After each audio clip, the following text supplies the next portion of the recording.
ಅರ್ಚತ ಪ್ರಾರ್ಚತ ಪ್ರಿಯಮೇಧಾಸೋ ಅರ್ಚತ ಅರ್ಚಂತು ಪುತ್ರಕಾಹ ಉತ ಪುರಂ ನ ದೃಷ್ಟ್ವರ್ಚತ. ಒಂದಾದ್ರೂ ಮಂತ್ರ ಅಂತ ತಿಳ್ಕೊಳ್ಳುವ ಹೇಳಿದ್ದೇನು ಅಂತ. ಅರ್ಚತ ನನ್ನನ್ನು ಮೆಚ್ಚಿಸಿರಿ, ಪ್ರಾರ್ಚತ ನನಗೊತ್ತು ನೀವು ಮಾಡ್ತಾ ಇದ್ದೀರಿ, ಇನ್ನೂ ಚೆನ್ನಾಗಿ ಮಾಡಿ, ಇನ್ನೂ ಇನ್ವಾಲ್ವ್ಮೆಂಟ್ ಇರಲಿ.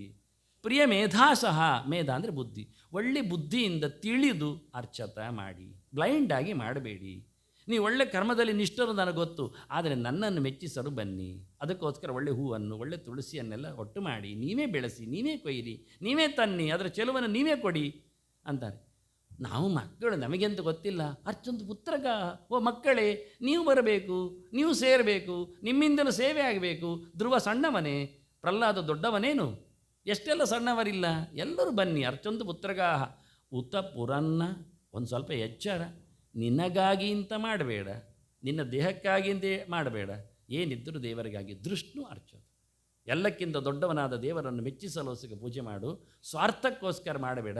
ಇವತ್ತು ದೋಸೆ ಆಗಬೇಕು, ಯಾಕೆಂದರೆ ಅದು ನನಗೆ ಬೇಕು, ದೇವರಿಗೆ ದೋಸೆ ಆಗಬೇಕು ಹೇಳೋದು, ತಿನ್ನುವುದು ನಾವು. ದೇವರ ಹೆಸರಲ್ಲಿ ನೀನು ತಿನ್ನಬೇಡ, ದೇವರಿಗಾಗಿಯೇ ಮಾಡುವಂತೆ ಮಾಡು, ಎಲ್ಲರಿಗೆ ಹಂಚಿ ತಿನ್ನು ಅನ್ನುವ ಇದು ಮಂತ್ರ ಅವ್ರು ಪೂಜೆ ಮಾಡು ಹೇಳೋದು.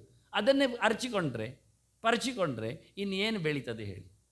ಆದ್ದರಿಂದ ಎಲ್ಲಕ್ಕಿಂತ ಮಿಗಿಲಾದ ಚಿಂತನೆ ದೇವರದ್ದು ಏನು ಕೇಳಿದರೆ, ಎಲ್ಲರೂ ಕಾಡಿ ಹೋಗಿ ಮಾಡ್ತಾ ಇದ್ದ ತಪಸ್ಸು ಏನು ಕೇಳಿದರೆ, ಧ್ರುವನಾಗಲಿ ಯಾರಾಗಲಿ ಜಪ, ದೇವರ ನಾಮಚಿಂತನೆ, ನಿರಂತರವಾಗಿ ಚಾಂಟಿಂಗ್ ಆಫ್ ಮಂತ್ರಾಸ್.